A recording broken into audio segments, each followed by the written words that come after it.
Good morning, welcome to Catex TV. Today is Thursday, November 6, 2014. My name is Matt Bernat, filling in for Frank Fortunato, who is in London this week. As always, please remember to follow us on Twitter at Catex TV for more news updates. Another super typhoon has formed in the Western Pacific this past week that is tied with Super Typhoon Vongfang as the strongest storm of 2014. Super Typhoon Nuri peaked on Sunday, November 2nd, with sustained winds near 180 miles per hour. Nuri has weakened since the weekend and is expected to stay east of Japan as it pushes off to the northeast and into the northern Pacific Ocean. A trough will pick up Nuri, and the models are expecting the storm to bomb out near the Bering Strait. The storm has the potential to become the strongest storm in that region in recorded history. Nuri's size and magnitude will likely influence the jet stream's orientation over the northern hemisphere, thus resulting in extreme weather patterns all across North America. The storm will influence the jet stream and atmospheric patterns across the northern hemisphere and will likely trigger a ridge of high pressure across the eastern Pacific and into western North America. Meanwhile, it will likely contribute to a large trough that will dig down into parts of the eastern United States and central and eastern Canada. As the jet stream digs south, it will likely bring the year's first round of Arctic air into those regions. Some of the weather models are indicating potential for single digits in the northern plains by late next week, November 13th to 15th. It is still uncertain if it will produce a big storm for the eastern United States. However, both the GFS and ECMWF models indicate a significant surge of cold air into the area. Scientists in Oregon, Washington, and Nevada released an update Wednesday about an intense earthquake swarm occurring 40 miles southeast of Lakeview, Oregon. According to the Oregon Department of Geology and Mineral Industries, the swarm in northwestern Nevada along Oregon's border has been ongoing since mid-July and has become much more active over the past few days. A magnitude 4.6 earthquake occurred at 11:23 p.m. Tuesday night, with magnitude 3+ events throughout all of Wednesday. 3 magnitude 4+ earthquakes have occurred since October 30th. In the past 3 months, the Department of Geology and Mineral Industries has said that there have been 42 earthquakes greater than magnitude 3. Such a sequence of earthquakes does slightly increase the probability that a larger earthquake will occur. The current swarm resembles the 1968 swarm in Adel, Oregon, which lasted several months and included 3 earthquakes of approximately magnitude 5. It is hard to predict exactly when these earthquakes will occur, so being prepared is absolutely critical. The storm is being monitored closely by the Nevada Seismological Laboratory at the University of Nevada, Reno, the Pacific Northwest Seismic Network at the University of Washington, and the United States Geological Survey.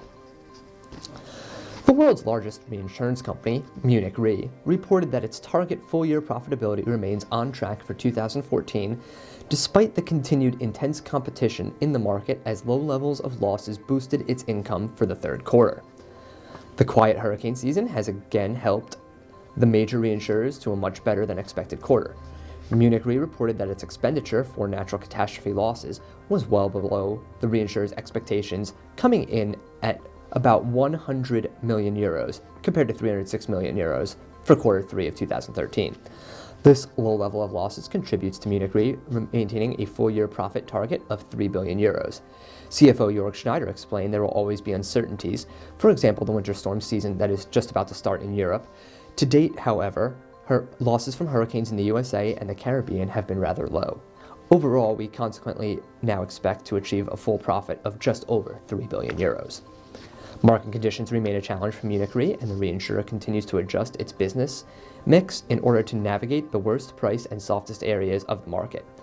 Primary insurance and health continue to play a larger part in the reinsurer's operations, while it continues to pull back in some areas of the reinsurance market. A crash on a Syracuse area interstate involving a New York City-bound tour bus, a tractor-trailer, and a car has left 27 people injured. Local media report that the accident occurred at 2:45 a.m. Thursday in the southbound lanes of Interstate 81 in Nedrow, just south of Syracuse. The Onondaga County Sheriff's Office says 52 people were on board a Pine Hills Trailways bus traveling from Toronto, Canada to New York City. Officials say that there are no fatalities. The bus driver is in serious condition at a Syracuse hospital. 26 of the passengers sustained minor injuries. The sheriff's office says the tractor-trailer pulled over to help the driver of the car, and that had crashed just before the bus struck both vehicles.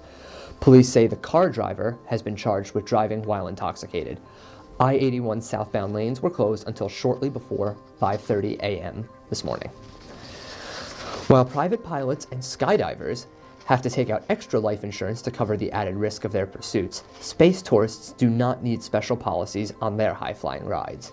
That loophole, however, is likely to disappear after the fatal crash last week of a Virgin Galactic spaceship designed to take tourists into space. The loophole exists because U.S. life insurance policies don't ask about space tourism or exclude it from coverage, meaning insurers most likely would have to pay if the holder died on a space trip, insurance industry veterans said. Insurance companies, which say they are considering what to do about space tourists after the Virgin crash, are likely to start adding questions about space travel and may even explicitly include space coverage, the industry observer said. The companies themselves are taking a cautious approach. If we had an applicant with such plans, we would postpone any underwriting decision until they returned, a Prudential spokesperson said. Northwestern Mutual said that it is paying close attention to the issue after the crash, but that there is too little safety data to assess the risk of space tourism. U.S. life insurer MetLife said that it doesn't have imminent plans to offer space tourism insurance. Still, the industry is starting to gear up for space tourists just as they cover satellite launches. Pembroke Managing Agency offers a policy that pays up to $5 million per space passenger or up to $20 million per trip, according to the parent Ironshore International, which announced the policy in June. I suspect in insurance company offices all over the country right now, as a result of what's happened to the Virgin Galactic plane, it's being discussed, said a former insurance lawyer and chief executive who has authored and edited 3 textbooks on insurance law. It would take time, perhaps years, for those changes to be approved by all U.S. state insurance commissioners, Burt Christensen noted. In deciding what to charge, insurers are likely to look at satellite policies, which range between 2.5% and 10% of insured value, Neil Stevens, a space insurance expert and member of the United Kingdom's Satellite Finance Network Advisory Board, said. At that rate, a policy paying $1 million would cost $25,000 to $100,000. Getting on a spaceflight is a material change in risk, he said, akin to strapping rocket boosters onto your car and asking for a new policy. Put yourself in the place of insurer. Would you charge the same premium? But the data on human space travel is much more favorable, if limited.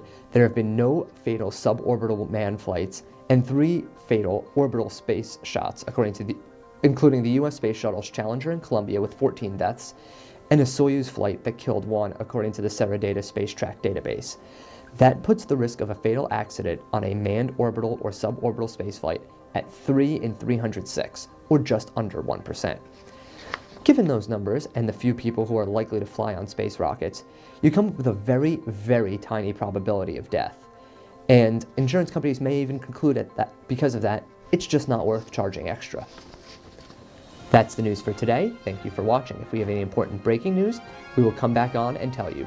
Don't forget to follow us at Catex TV on Twitter for more news updates. Tomorrow will be Friday, and Frank Fortunato will return. Thank you, and have a nice day.